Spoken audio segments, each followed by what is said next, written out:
Hi, I'm Holly Lisle. Welcome to, and this is kind of long, the Ugly Workshop Ugly Baby Part 3 bonus, How Not to Be an Evil Marketer.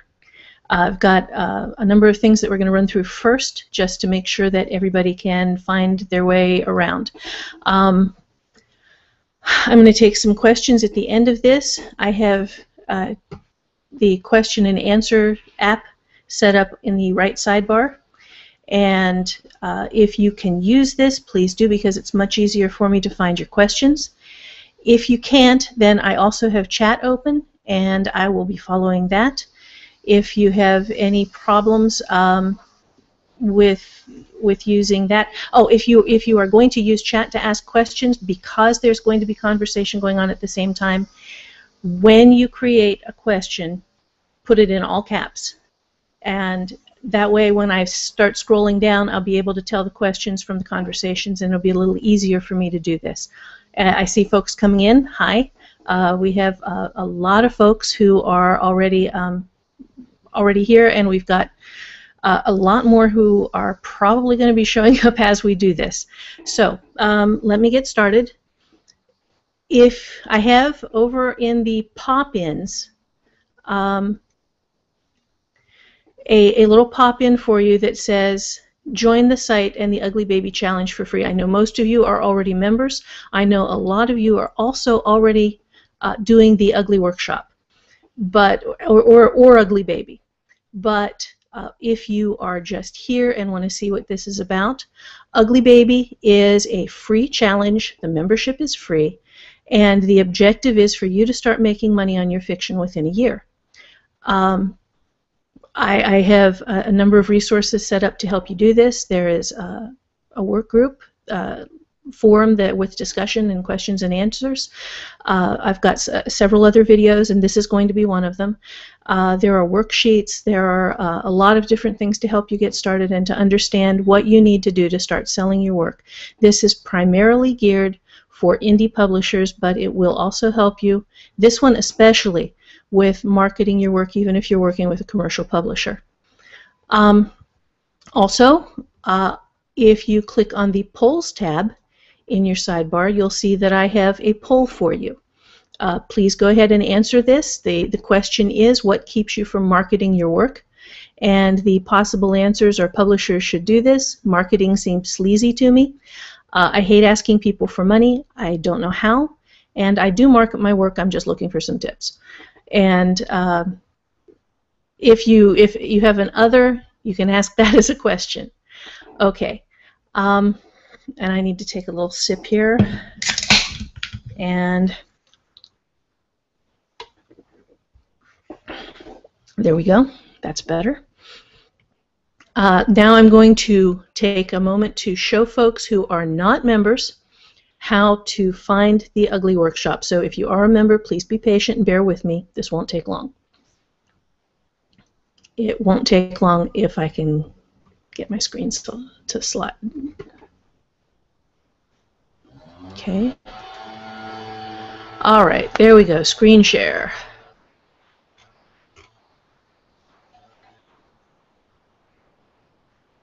All right. If you are new to the site, you will go to howtothinksideways.com and click on the Join Free button that is here, or you can use the link that I've added in the pop-ins. Either way, it will take you, once you have finished signing up, to this page.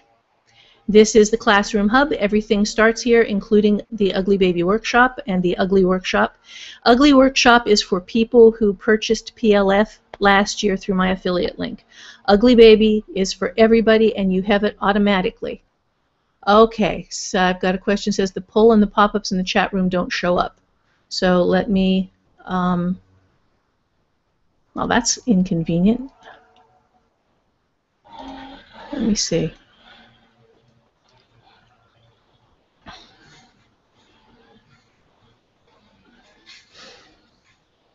Okay, well, I guess I'm going to end up restarting the poll. So if you'll give me just a second here, I'll set it back up for you again. And I will do the same thing for the pop-in so that folks can get their link. I apologize for the delay. All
Okay.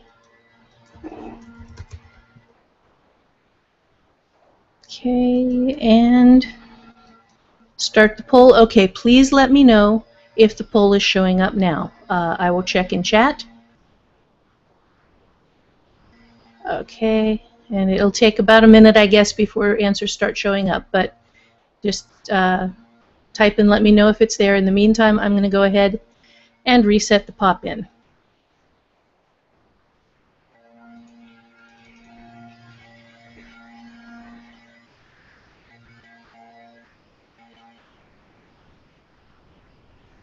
Okay.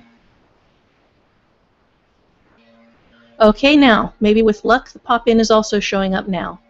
And in the hopes that it is, I'm going to go ahead and finish showing you how to get to the class, the Ugly Baby class. All right.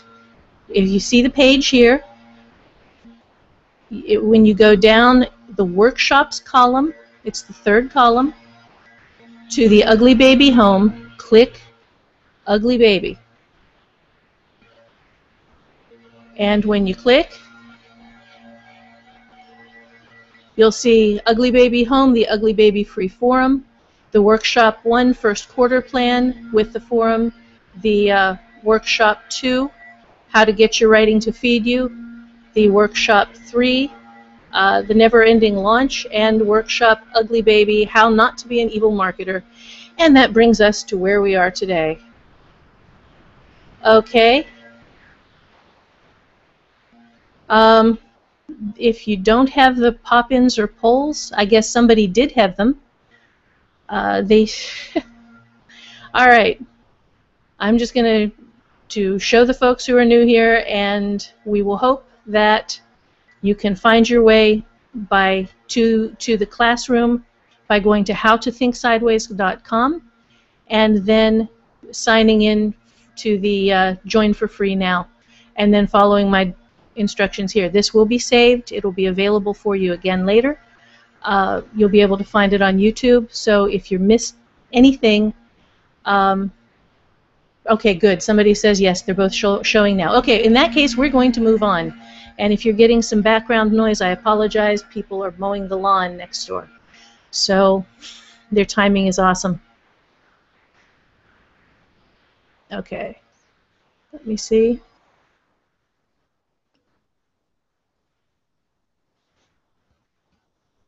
Okay, so we're back to me, and now I'm going to go ahead and start with the actual presentation here. This is How Not to Be an Evil Marketer.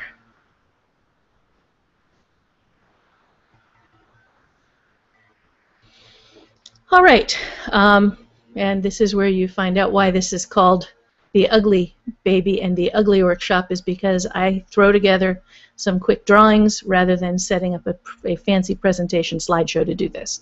Okay, how not to be an evil marketer. First, we have to admit that evil marketers do exist. Here's how you identify them. They promise instant results with no effort on your part. They suggest that people who make a living doing what they're promising to teach you to do are part of a vast conspiracy bent on keeping you out. They promise that if you buy what they're pitching, you'll get rich quick, get thin quick, be showered with naked women begging to sleep with you, and so on. Their products are utter crap. They tend to run along the read 10 books scam or tend to be built on the read 10 books scam. And because this is important and because you will see it, I'm going to run through the read 10 books scam for you now. These are courses that are either built by someone who went to Amazon, picked out the 10 top best-selling books on a subject, and these are always going to be popularizations, read the books, copied down elements from each of these 10 books into a course, and without ever having used any of the systems or knowing how to do any of the things that this person is telling you, he sets out a course that says that he is the #1 expert in the field because he has put together all of these elements from the top 10 books. Okay, so now let's think about this for a moment. Let's say that you want to be a nuclear physicist. So you go to Amazon and you buy the top 10 popularizations on nuclear physics. You read them, you pull out the things that you think, not knowing nuclear physics, are important. You set down these elements into a sort of hacked together Frankenstein monster of a list, and you call yourself the #1 expert on nuclear physics because you have done this. Okay? This is a scam, this is a crap product, and there are a bunch of people who do it. And the way that you know this, that the person that you are looking to buy something from is an evil marketer, is because they have this product out there, and when you look for their name, it is nowhere associated with the thing that they are trying to teach you how to do. No one recommends them. No one, well, even they'll have people who will recommend them because they'll have friends do that. But you cannot find a genuine book that they've written. You cannot find a place where they have worked. You cannot find any sort of a history of this person doing the thing that he is promising to teach you how to do. Okay, they don't make a living doing what you want to do, that they want to teach you to do, and they never did. And they have no clue how to do what you want to do. They are one layer thin, and that one layer is hacked together from a bunch of things that that they didn't learn. They just read from popularizations, not even the tough books, the real nuclear physics books, or the real writing courses from people who actually write for a living, or whatever it is that they're trying to sell. Okay? Their motto is,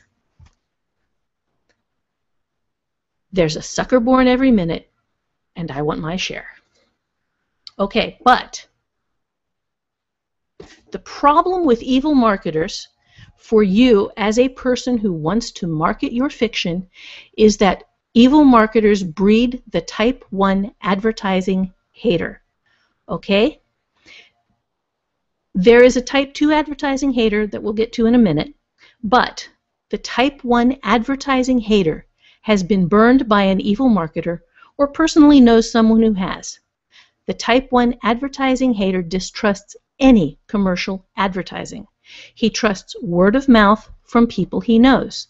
So you, as the novelist who is writing a book, who wants to win over someone who is a type 1 marketing or advertising hater, is that you are going to have to earn his trust on your own, or you are going to have to win over his friends and hope that they tell him about you. Unless you are aiming for a very small readership, you don't know his friends, which means to reach them, you're going to have to advertise. And I know this is hard for people to think about, because I remember how hard it was for me to think about asking people for money, to think about saying, yes, I actually want to get paid for my work, to think about putting something out there and saying, this is what I do, and I promise you it's going to be worth your time and your effort and your money. I remember how hard that was, and I can't really say that it's gotten a whole lot easier. I still freak out a little sometimes at having to market my work. But, okay, if you really want to have a very small readership, then you don't have to market, because you will just rely on word of mouth, and 8 people will find you, and your books will get read by those 8 people, and they'll love you. And, you know, occasionally they'll let somebody else know. But word of mouth is very, very, very, very slow. And if you want to make a living at this, you're going to have to go bigger. Okay, so to get the type 1 advertising haters' friends to trust you, you're going to have to prove that you're trustworthy. You're going to have to prove that you're competent. And you are going to have to prove that you give good value for money. And if you prove this in your advertising, which we'll discuss later how, you may win your angry, gone, burned, type 1 advertising hater over to you on your own without having to go through the medium of his friends telling him you're good. Sometimes these folks can be won. Okay. However, the type 2 advertising hater is different. Okay, you compare him to the type 1 advertising hater. The type 2 advertising hater is self-made. He wasn't burned. He wasn't hurt. He complains about the existence of advertising wherever and in whatever form he sees it. He occasionally or frequently suggests that advertising should be illegal. He may have not considered that without advertising, creators of new products would have no way of reaching the people who want their products, and that these creators would starve and their creations would die without advertising.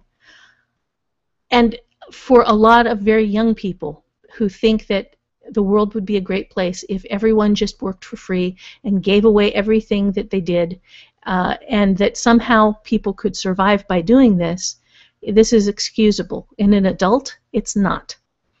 So he may have considered it, okay, and simply believed that people who create things should do so for free, and would if there were no advertising. But he also may have just not cared that if you don't get paid, you cannot afford to create. The type 2 advertising hater has another name. It is the freebie seeker. The freebie seeker is well known to both evil and ethical marketers. He will consume anything you offer for free, but will never buy from you. Never. You cannot win him over. Type 2 advertising haters are not to be mistaken for the broke but ethical. Okay, now the broke but ethical are not freebie seekers. Your broke but ethical reader may be young, a kid, he may be a strapped college student, he may be someone who just hit a bad patch, or someone who has worked hard all his life but who has never managed to get ahead. This happens. When I was a kid, we were in the poor but trying class. I lived in a mobile home in a trailer park, and my mother made my clothes, and the kids that I went to school with made fun of me because she wasn't incredibly good at it. She worked hard at it, and she tried. Okay, we were poor but trying. So I have enormous sympathy for people who are trying to work their way up to, lower middle class, upper middle class, whatever, that is all good with me. So if you have someone who is in the broke but ethical class, you create free content for this person. You keep it small because you need to eat, and larger content requires that you be paid for it. But you make it as good as the things you get paid for. You don't skimp, you don't cut corners. This is the sort of content you can offer as blog posts, as flash fiction, as PDF downloads in a free member area. You can do stuff like world building with your drawings and make those available, your maps, songs. I've done all of this stuff. This is what you do for the people that you know are just in a bad spot right now. And you allow you create this specifically with them in mind, okay? If you can, and if you have ever been one of the broke but ethical, you show people how you got unbroke. This is, a lot of you know that this is a big thing with me, and this is why I'm doing Ugly Baby, is to show the folks who cannot afford to buy courses or things right now, to show them how to get their work out there in a simple form and start getting paid for it. Okay? This is a small part of being an ethical marketer. Wow. I'm going to take another drink here.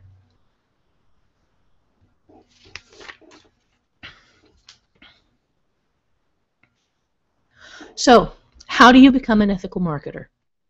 If you're a writer and you want to keep your readership, you need to be an ethical marketer. You need to be someone whose name has a good ring across the internet, that you are not someone who cheated anybody, that you are not someone whose books are awful, that you are not someone who took advantage of a situation or took advantage of someone, that what you do and who you are pretty much the same thing, that your books are the outward representation of your inner self.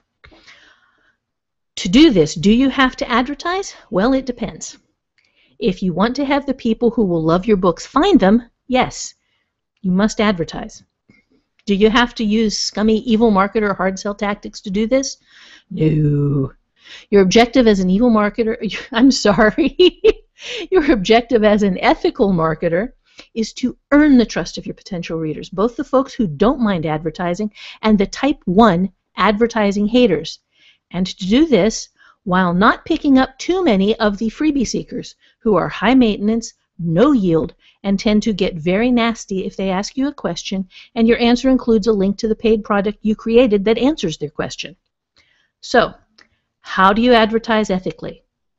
How do you create trust between you and the people who will love what you do? Because this is what advertising is. Advertising is creating a way for the people who will love what you do to find you. And that is all advertising is. How do you earn your readership? Here's the ethical marketer's work list. Believe it or not, I already gave you the first few steps in your list when I told you what you need to do to help your broke but ethical readership. Okay, those folks who will be your paid readers someday if they can. And if they can't, you have lost nothing by helping them and have done something good for a decent human being. But beyond that, beyond creating free stuff and putting it on your website, there's a lot more that you can do. You create a website or a blog, or both in one. WordPress is on your own domain is one of many, many free tools that make this very easy. You can create a free members area with a forum. There are both free and paid tools for this, and I will note that although I'm not crazy about it, WP Members is the WordPress native free membership area, and BB Press is the WordPress native free forum. And these both connect right into WordPress, and they work very well if you're not trying to do anything fancy. If you don't want to protect content, you can have one of these suckers knocked together in about 15 or 20 minutes on your own domain, and it'll work. I mean, you can have a forum, you can have people who can come in and talk to you, who can ask you questions about your books, who can talk to each other, who can get all excited about the last book of yours that they read. You create small but juicy free content for this. You make some of it accessible to your members, and you put some of it out where anybody can find it. On your blog, on YouTube, a lot of different, you can link through Twitter to your blog, a lot of different options that you have available.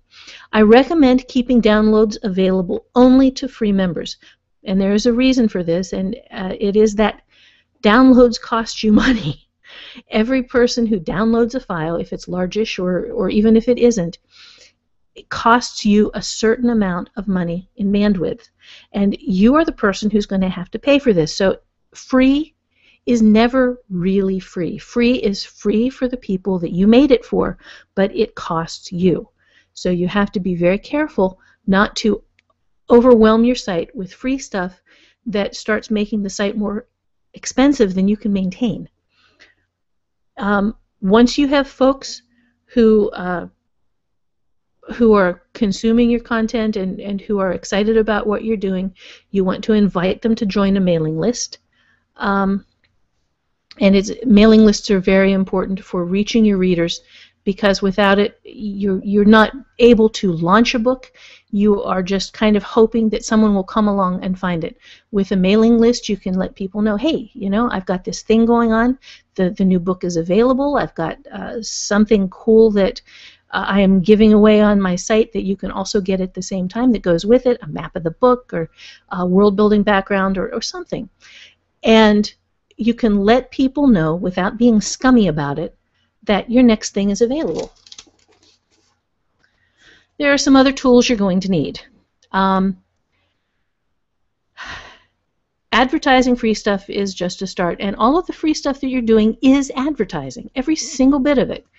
If you want to write fiction or whatever your dream happens to be for a living, you're going to have to get paid, though. So at some point, you've got to move beyond the free stuff, which means you're going to have to ask your readers to buy something you've created. And this is very difficult for some folks. It was very, very difficult for me. I was so horrible at this that I frequently forgot to mention on my weblog, which got more than 1 million readers a year, that I had a new book coming out. And I wouldn't even think about it until the book had been out for 2 or 3 months, and I would go, oh, by the way, my new novel is out, and here's the link for it on Amazon. And by that time, I had already missed the marketing window, wherein my publishers could have seen that, you know, there were people looking to read the book, and it might actually do well, so that they could, you know, promote it a little more. I was very naive about marketing at the time, and I thought it was my publisher's job to do it. And publishers are lousy, lousy marketers. Beyond this, you can reach folks with a newsletter, and I highly recommend that you do. You can market ethically by creating good, honest descriptions of your book. Not stuff like, when you read this novel, it's the best, next best, it is the best thing since sliced bread, or it's the best thing since Stephen King, or better than Stephen King, or all of the different promo crap that you can put into a blurb, and that I have seen indie publishers put into blurbs. So one of the things that I've included in the worksheet is how to write your own blurb. Beyond that, you want to make available to your readers links to the pages where your work is for sale. You can do this on your blog, you can do this in your community, you can do this in your newsletter. Make the links available. You do it with blog announcements. Hey, I've got a new book out. Try to do it the day the book comes out. That will probably work better for you than my method did. And you can also do this by trading recommendations with other writers in your network. And if you don't have a network and you don't know any other writers, now is the time to go create your membership for the How to Think Sideways boot camp, and to start meeting some writers. We've got fabulous people in the free forums, and that's your cohort. That's the people that you find who will help you, and you can help them to promote your work for each other. So the worksheet I've put together includes the very simple, functional, ethical advertising to allow you to promote your work. But it is at this point that you'll meet the revenge of the freebie seekers. At the point where you send out a link in any form to people who have been consuming your free stuff, you are going to meet the advertising haters type 2 loudly. Okay, now remember, these are not the folks who are broke but ethical and who will, if they love your free stuff, someday buy your paid stuff if they can. These are the folks who think creators should create everything for free, and they hate all advertising for paid products. They're fine about advertising for free stuff, but God forbid you send them a link to a paid product, and they think you shouldn't be allowed to do it. So the instant you send out something that goes to a paid product, you will receive a significant amount of hate mail from your freebie seekers. Now, also remember, you cannot turn a freebie seeker into a paying reader who will make it possible for you to support yourself by writing and keeping and creating more great stuff. And that is your objective in getting paid. It is to buy your freedom to write. Without the freedom to write, you can't create the great stuff that people want to read. So getting paid by the people who love what you do is the ethical way of supporting your own career. There is no other. So when you ask your readers for the sale, the type 2 advertising haters, the freebie seekers, are going to call you an evil marketer. They will complain that you've turned your back on your fans, they will deride you for selling out, and they will quit your site or list or threaten to. If they threaten to, let them. They are using bandwidth you pay for. They are reporting your ask for the sale emails as spam. They are tying up time that you could spend creating by demanding that you listen to and respond to their complaints. And from them you will never get anything but grief. When you identify a freebie seeker, remove him from your members area and your mailing list and move on. Don't lose your temper. Don't flame this person, not privately, not publicly, not anywhere. Don't try to reason with him. Don't, for God's sake, apologize for needing to get paid. Nobody apologizes for needing to get paid. You need to get paid. That's how you live. This person certainly doesn't think he should work for free. If he uses those famously false words, the customer is always right. Don't point out, even if it's really, really tempting, that he's not a customer. He's never bought anything from you, and he doesn't want to. Just delete his account and walk away. But back to brighter things. Okay. To sum up here, you create great advertising content the same way you create great fiction. You show, you don't tell. And by this I mean, you create a way for people to know you as a human being, without risk. You show them who you are, and you prove to them what you can do for them. And only when you have done this do you ask for the sale. All right.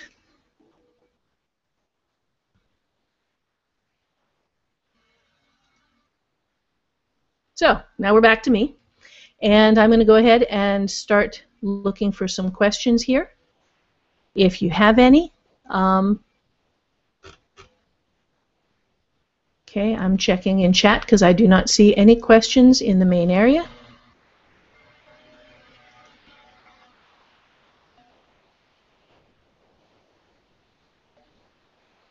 Okay.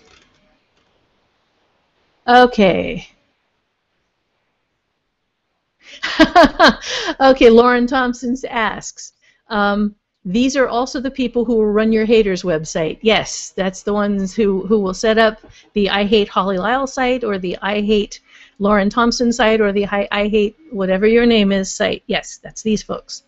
At least it is at the point where you start asking for money for what you do. Okay, now let's see. How do you friend the right person when you have a writer's Facebook page or an account? What about Twitter? I have found Twitter to be just about useless. I will be very honest with you. I know some folks love it, but for me, you can check through your clicks and you can see, who's actually responded.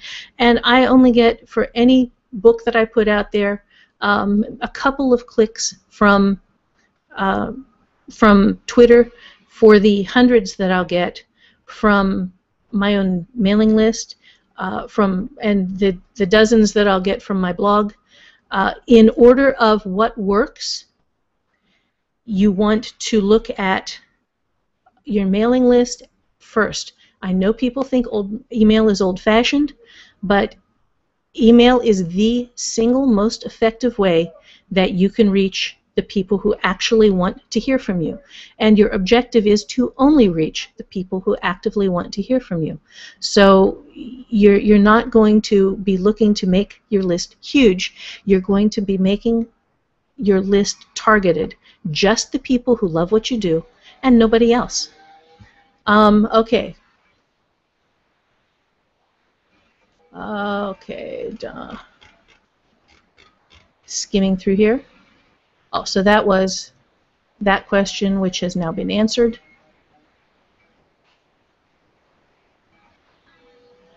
Okay. Does a book trailer on YouTube really help boost sales? I don't know. I haven't never done one. So I am going to have to do this as one of the things I'm testing. Right now, I'm testing KDP. And I will say that KDP looks to be pretty good.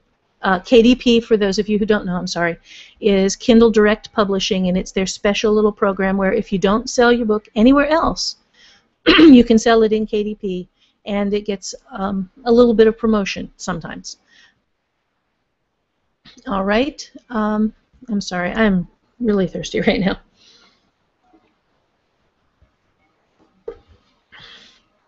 Okay. How would you tell what the proper point is to stop giving something away for free and start selling? There isn't a proper point to stop doing free stuff and start doing paid stuff. I'm still doing free stuff. This is free stuff. You do them intermittently, and you do the free stuff as you have time. That is the only way to really do this. Beyond that,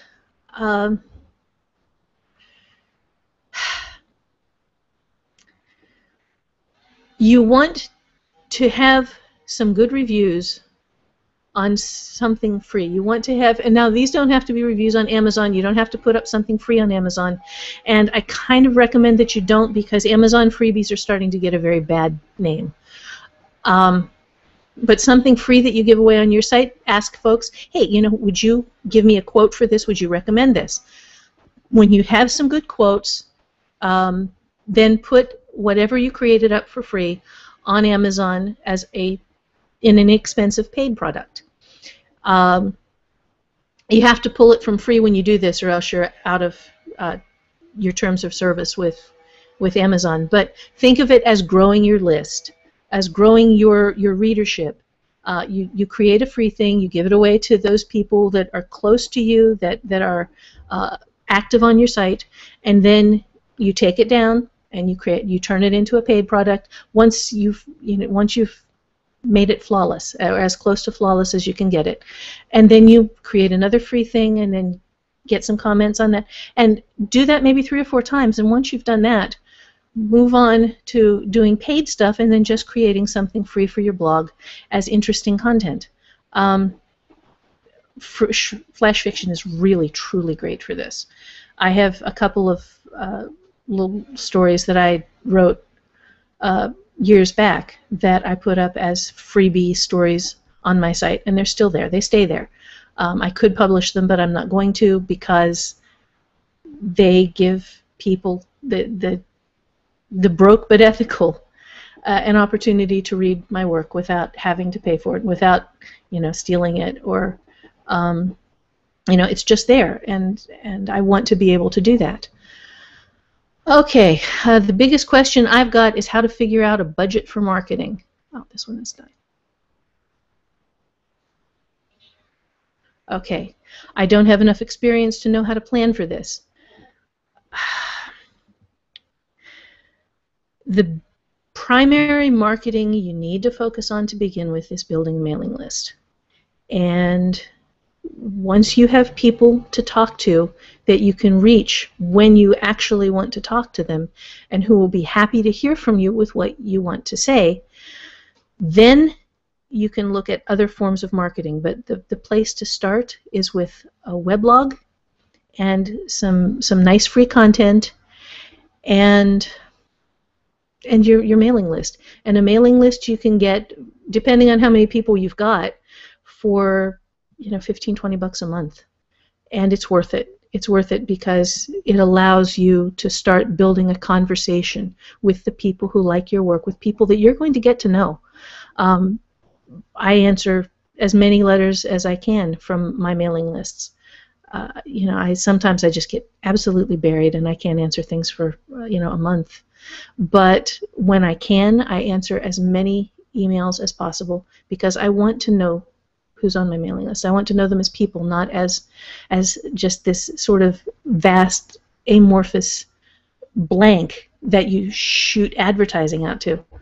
And that's why I've done things like creating the Writer's Tips newsletter, which is has been a significant amount of work over the years, but it allows me to reach everybody. It allows me to reach the folks who are doing this professionally. It allows me to reach the folks who are just getting started. It allows me to reach a certain number of freebie seekers. And every time I send out a link to something paid, man, I hear from them. But it's the newsletter. You can get your feelings hurt, and kind of anticipate that. You will have a certain number of people who will be just genuinely really nasty. And you figure they'll tell you, I've been on your list for years. I can't believe you're asking me to buy something. And you go, well, okay, bye. It doesn't have to be expensive. It really doesn't. You're looking at, seriously, about $20 a month if you're using a free weblog on WordPress or wherever. I really don't recommend that you do that for very long, though. Get your own domain as soon as you can. Okay, I'm going to go over to, let's see. I'm looking in chat now to see if I can find some questions over here. I've still got some in the main thing, and I will get to those, but I want to make sure I don't miss people.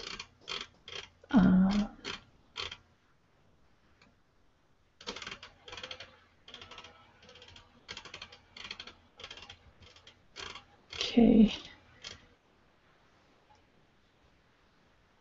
Okay, there are 151 people here.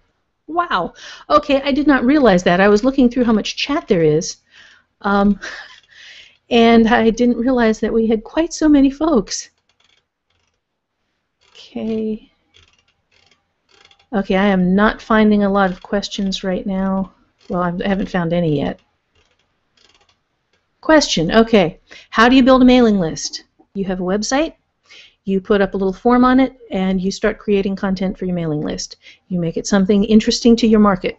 If you are writing mysteries, then you do little teasers about what your character is up to, or you write a flash fic and you include that as a download from the mailing list. You talk to your readers. You have a question and answer day. You have them write into you, and you say, okay, what questions do you have about the upcoming book, or the book I just finished that you bought, and I'll answer them. And then you answer the ones that won't create spoilers, and for the ones that will create spoilers, you say, this is going to be a spoiler, but it's going to be very cool, so hang tight, and you'll get to see it the next time we do this. That's pretty much a newsletter. That's pretty much the content. That's pretty much how you set it up. You just talk to people. You talk to your folks, and you answer their questions, and you try to make what you're writing meaningful to them and keep it on the subject that you are creating. Okay. Heater's website. Now you already did that one. Okay, question. I almost missed that one. Okay, would it be okay? This keeps bouncing because people are typing stuff in. Would it be okay to start promoting a book before it's ready to be purchased? Oh God, yes. I start promoting my books when I have the idea for them. I mean, all you're doing when you are promoting your book on your website is you're saying, hey, okay, I had this great idea for a book, and I'm considering, I'm outlining it right now, I'm thinking about it, and then when you start writing it, you add little snippets little teasers. If you have a really good writing day and you had something that you came up with that's just utterly cool and you want to get some feedback on it, you post that on your blog. That's promotion, okay? That's advertising. It doesn't feel like advertising because it's you talking to people, and it's genuine, it's real. It's hey, I did this cool thing today. Look, see, this is what I made. And people can come back and say, okay, yeah, that actually is kind of cool, and I like that. And that is all advertising between a writer and people needs to be most of the time. Now, when you've got your book up there and you need to have people start buying it so that you can get paid, you have to send out real honest-to-God advertising. But for the most part, you're just talking. You're just talking to people. Okay, let's see what else. Okay, I'm going to come over here for a minute because we've got some other stuff here. Do you ever send, okay. Do you ever send material newsletter to your fiction fans? If so, what content do you include? Yeah, I have about 500 people on my fiction list. And I'm pretty happy with that because I have not been publishing a whole lot in the last few years for my fiction readers. So the fact that I have 500 people who are, still there, I find kind of encouraging. But yeah, I include exactly the same sort of things that I told you about. As I'm writing things, I'll drop some little teasers in, or I will send a link to my blog page where the teaser is. I do some free downloads. I write songs as part of my character development, and I've been recording them instead of just sitting on the floor in the office and figuring out the chording and playing them. I've actually been recording some of them and making them available to my readers, and they are in the readers download area, and it's like that, it's what do you do that's cool, that can be related to your work? You know, I built Minecraft maps, and I let my readers go in and play in them because they're cool maps. They you know, they've got giant spaceships and a space station that is going to be in the book, the next one. And I put a lot of thought into building these because I use them personally so that I don't get lost when I'm writing the story. I like to know where things are, and I like to not screw up.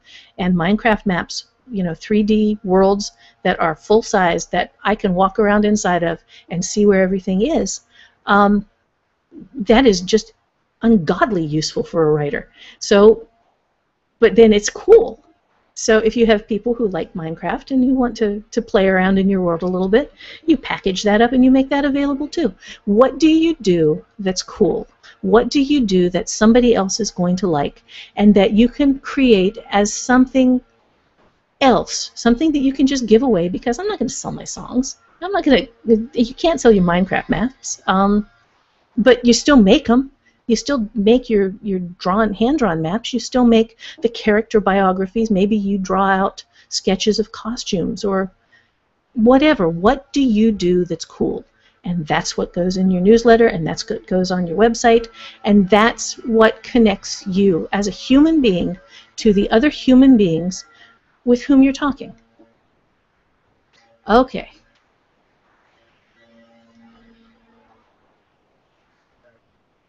Okay, Dave asks, any value to paid publicists? I have no clue. I've never had one. I have no idea. I have heard people bitch about them pretty routinely.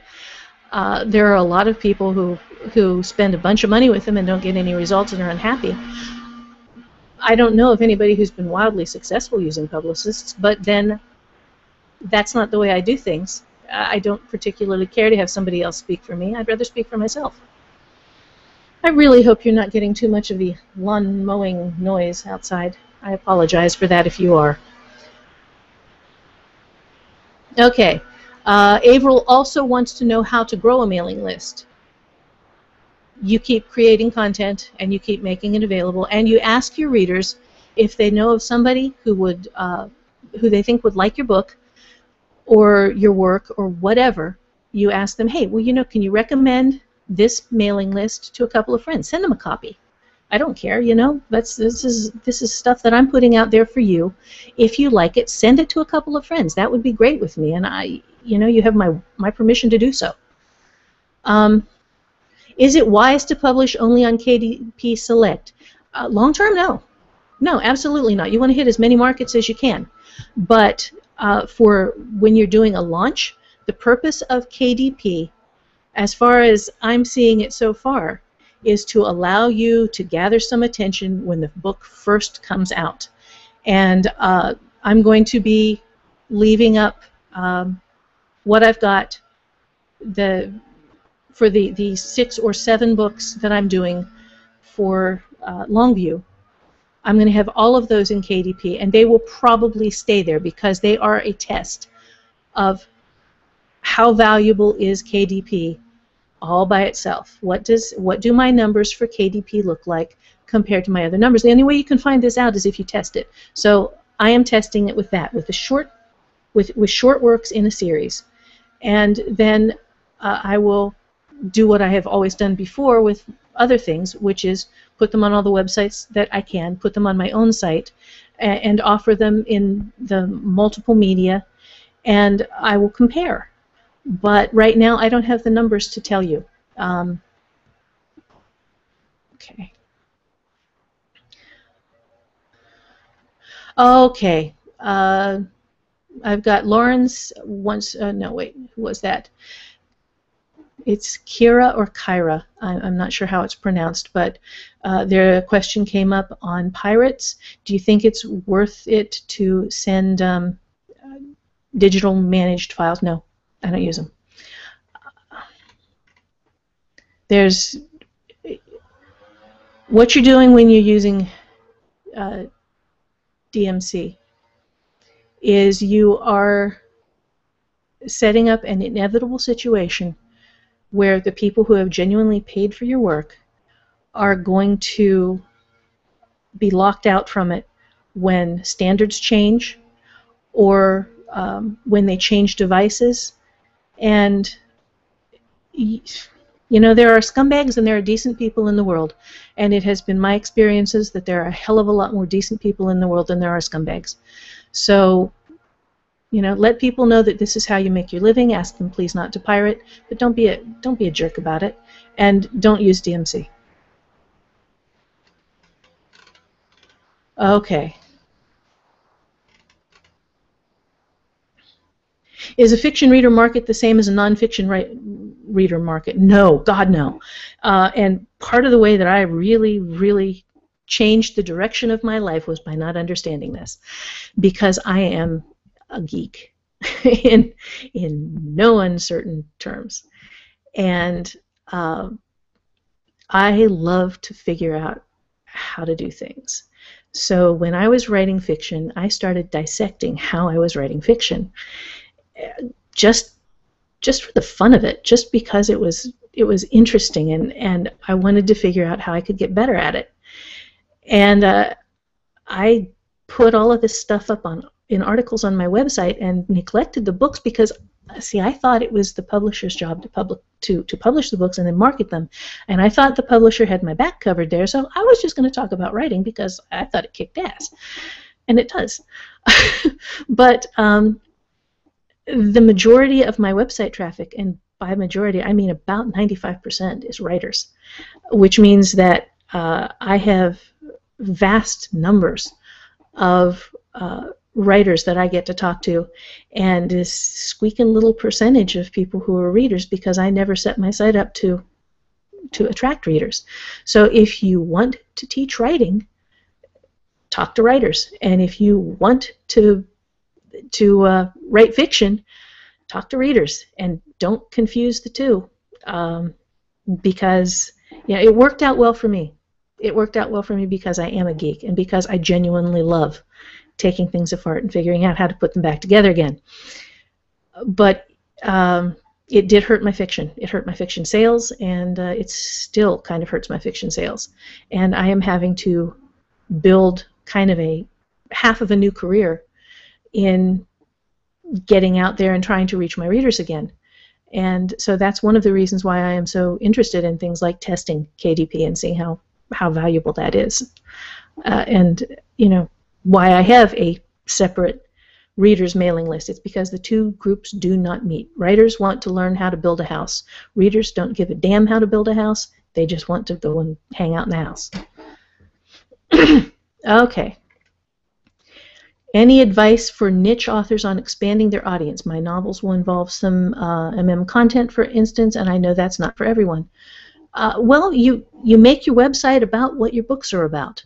So if you have content in your books, you put it on your website. You make sure that nobody sees you as something that you are not. You make sure that you are not trying to appear mainstream if you're not, because what you want is an audience of people who genuinely love your work, not people who buy your book and discover that it is nothing like what they thought you were or the book is, and who are then angry and who trash you all over the internet.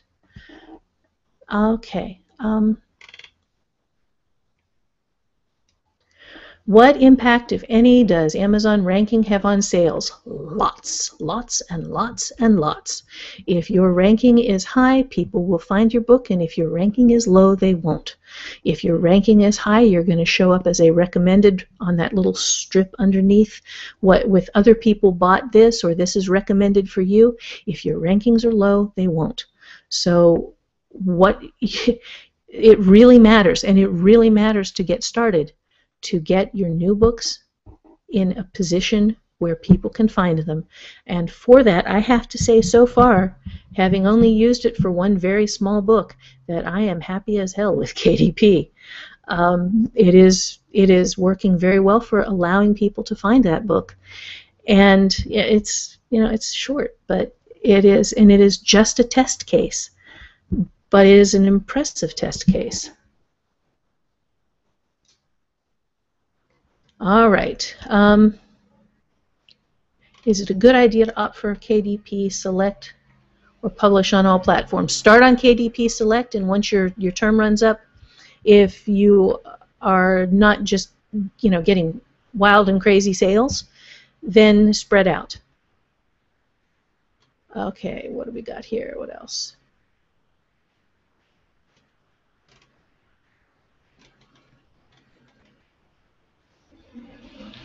Okay, I can't create a mailing list for my website because I get no visitors. Okay, in that case, what you do is you create a free or cheap book. A short story, a flash fiction thing. I've got the free course in the members area, how to write flash fiction that doesn't suck. And this is a free 3-week course, let me get that right, in which I show you exactly how to build flash fiction, and you will be writing 5 flash fiction stories while you're taking the course, and when you are done with them, you will have a product that you can sell.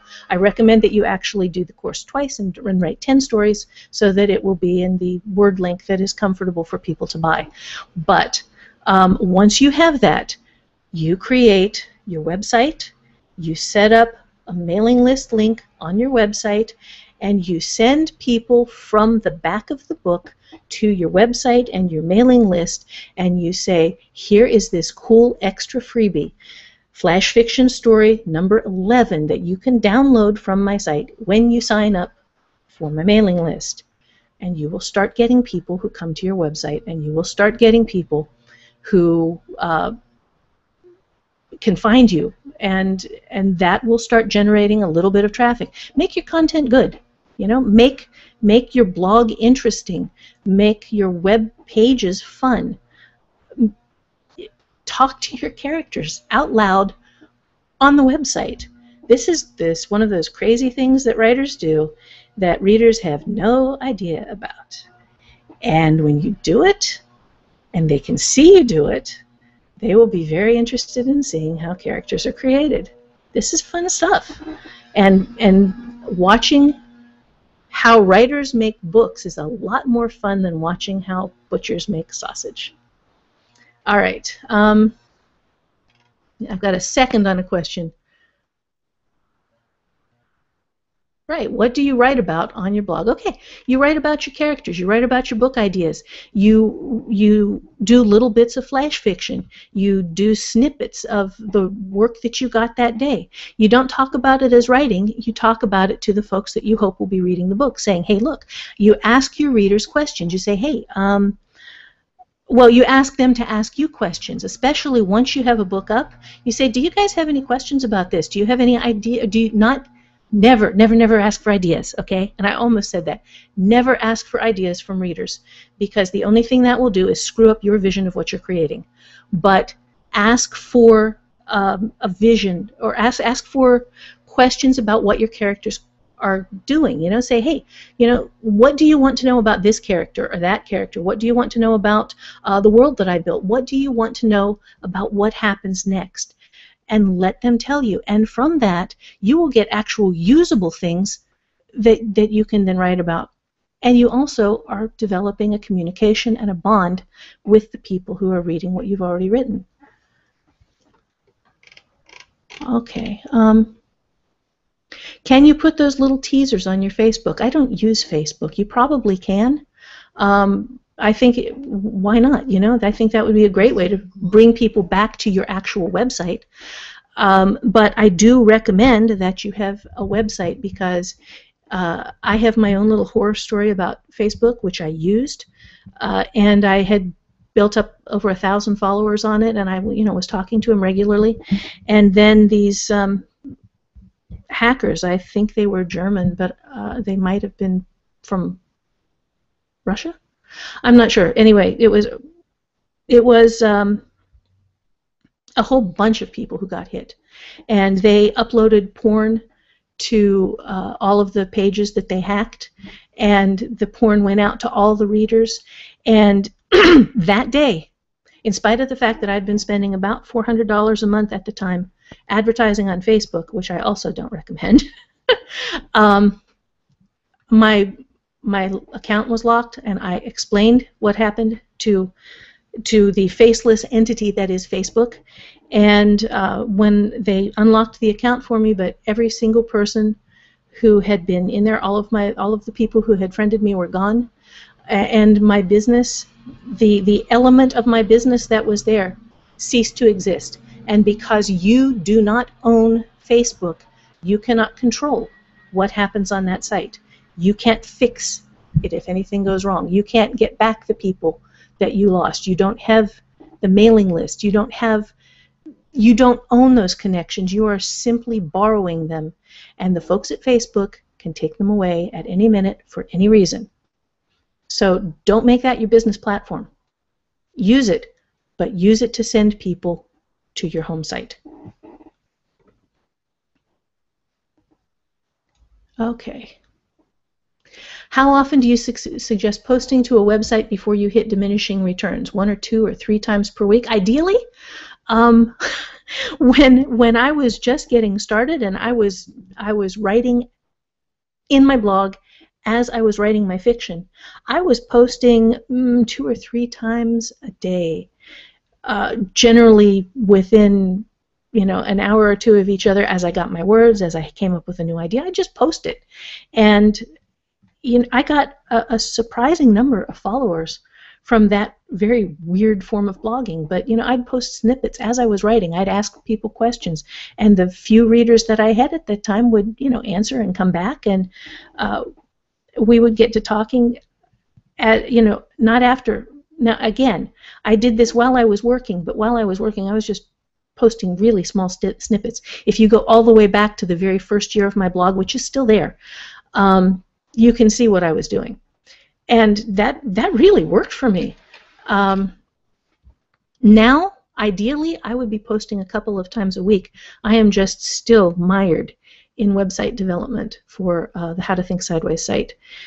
We are doing a massive thing behind the scenes right now, and I don't have time to do everything. So right now I'm focusing on getting my books written and getting my courses written and keeping the website up and running until we get the damn thing fixed. But ideally, I'd be blogging about 3 times a week. Oh, and incidentally, I have never seen diminishing returns from blogging. The more you blog, the more returns you get. So it's just, what can you afford to give? Okay. I'm looking over in the chat thing again. Okay.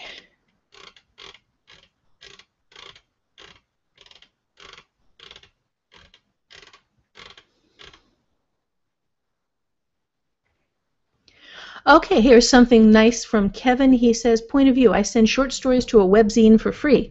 I've had one of my stories selected for their print magazine and will receive royalties. Also, it builds up a small following. Maybe that's okay for a few people. At least people are seeing my work, and the editor will promote my first novel in the magazine. Bingo. This is another way that you get traffic to your website. You send out your work to free sites. You send out your work to paid sites. You send out your work to places like Asimov's, physical magazines or e-zines or whatever. You send out your work, and you insist that the work include a link back to your website.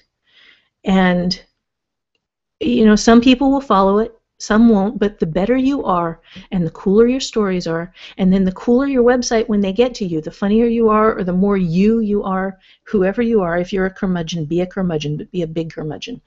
And try to be a little funny about it. Insist on the link. And there will be some people who like your work who will follow it back and find you. This is a slow process. Sometimes you'll have a story hit and it will get well reviewed, and all of a sudden you'll have a bunch of new people join you.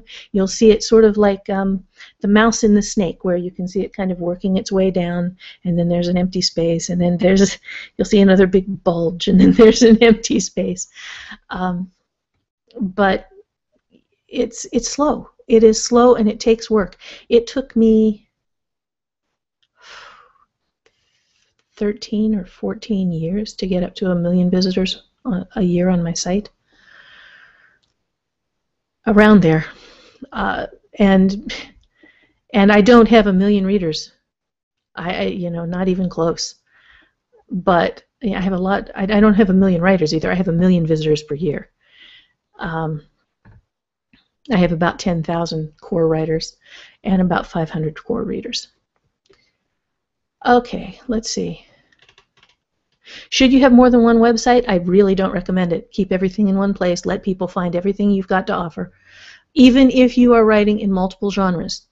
There is a thing called multi-site for WordPress, and you can have everything connected, and I have different domain names, but have it all lead back to the core thing so that you only have one site you have to maintain, because maintaining a site is a big pain in the ass, and because you want to have the people who like your fantasy have a chance to find your westerns, because some of them will like both, and you want to have the people who like your westerns and your fantasy have a chance to try your romances, because they may like some of those too.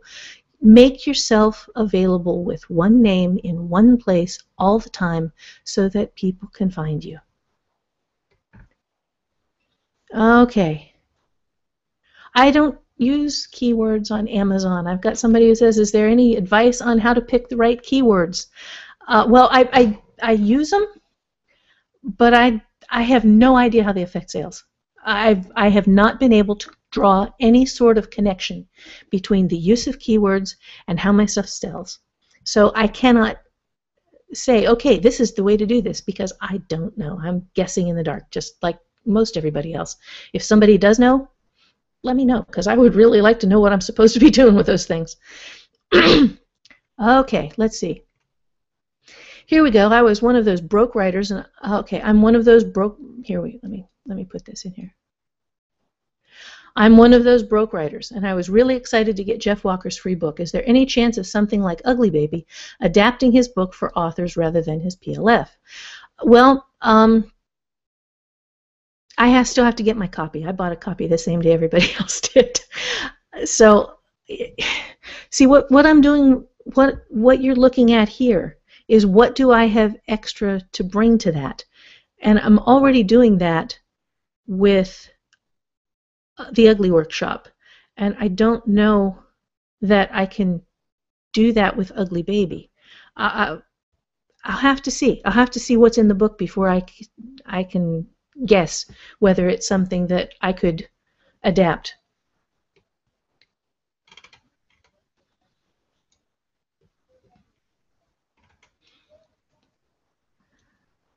Okay, here is Shika Potter. Can you market with muse journals or character profiles to attract followers? Sure, that's awesome. I think that's a great idea. It's fun, it's interesting, it allows people to connect to your work. Why not? Do it as PDF so that they can download it and share it, and include, anytime you do oh, this is big. Okay, anytime you do a free PDF, make sure that you have linked your website in the PDF so that people who get the PDF and spread it around and share it with everybody can find you. All right. Okay. Okay, I didn't know KDP did promos. Is there any way to hustle for this and make it happen, or is it a random thing? It isn't promos so much as it is, the better your stuff sells, the more it's going to show up as related works or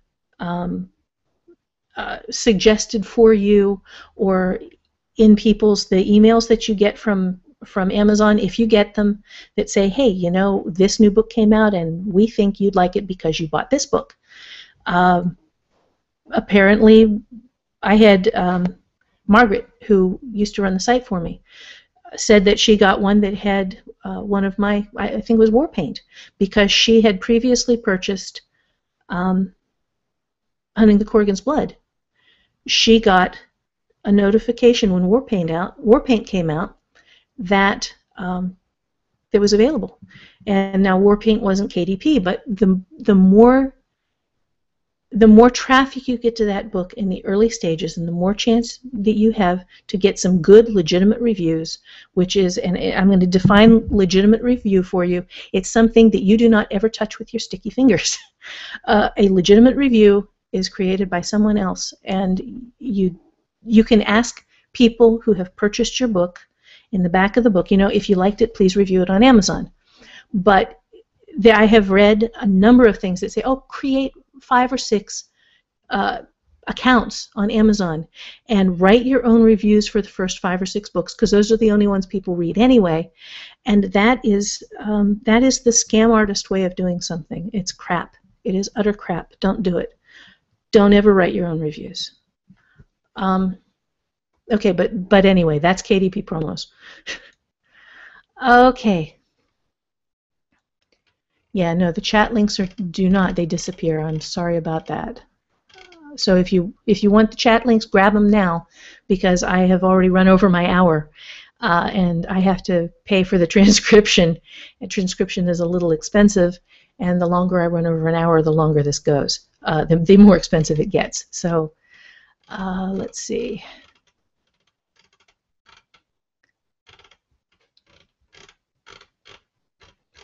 Still looking for questions. Okay, yeah, there are folks who say you can also attach an ISBN to a PDF. You can attach book links to a PDF. Anything that can be linked in a PDF. And if you have a bunch of different books and you have your own shop on your own site, which I recommend that you get, at the point where you have more than one book, or even at the point where you just have one book, set up a little one-page shop, because Amazon pays monthly, publishers pay every 6 months, and Stripe and PayPal pay daily, pay instantly. Well, Stripe pays after 2 days, but they put money in your bank every single day, or every single day there's money to put in. And PayPal, you can have the money the instant it comes in. And there are times as a writer when you are going to have emergencies and you are going to have cash flow issues, to put them politely, that you are going to need some sort of cash buffer that you can reach and you can have access to. And having your own shop and allowing this money to come in and sit in your PayPal account if you want until you build up a little bundle in there, and then pop it into savings or just whatever, have that extra money that comes in every day, or potentially can come in every day, because emergencies happen and writers have them. Okay.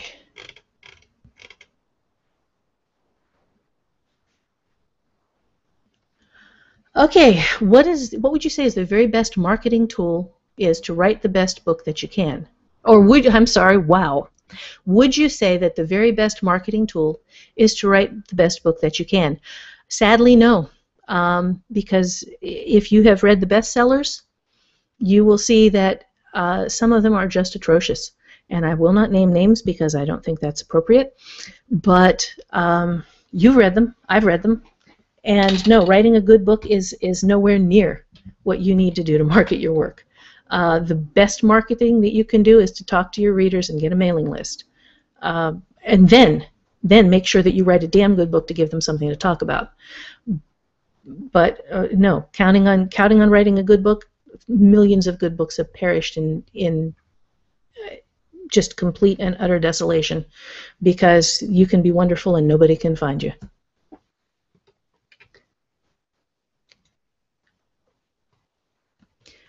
Okay, so let's take just a second here. There are way more questions than I can answer, but let's take a look at the poll and see where we're coming from here. Let's see, end the poll. Okay, nobody thinks publishers should be doing their marketing for them. That is a huge change from how things were 15 or 20 years ago when I was getting started, and everybody thought that publishers were also going to market for you. Marketing seems sleazy, only 2%. That's pretty good. Of course, you are here learning how to market, so I'm guessing that you are not in the mainstream on that. But good. Yeah, you have to realize that this is how you support your life, is by learning how to create good content and then asking people to buy it. Don't know how, that I hope we've covered that at least in some degree to your satisfaction. I hate asking people for money. Yes, I still hate asking people for money. Absolutely hate it with a passion.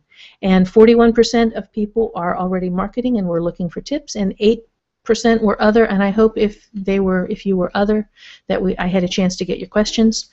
And then after that, let me bring up the pop-in one more time. Again, this is only for people who are not already members, because if you are already a member of How to Think Sideways Bootcamp, you already have Ugly Baby. It's available to you instantly. The whole thing is available to you instantly. There's no timed drip or anything, because I want people to be able to start publishing their work and getting paid for it, and this is how you do that. And this is what I've set this up for, was to make that possible for you. So click the yellow link that says Show Me More. Read through it. Make sure it's what you had in mind. There is no obligation. You don't ever have to pay for any of the free stuff ever. And you don't ever have to buy anything to stay in the class. So it is, honest to God, truly free. So if you haven't done this up until now, join now. Plan on making some money from your writing by a year from now, and join in the challenge and talk to the other folks who are doing this and kick some ass. And with that, I will thank you for coming. I really enjoyed talking with you. I'm sorry I didn't get a chance to answer all the questions, because there were a lot of them, but there's just only so much time. I will put this up in the classroom, and I will see you again soon.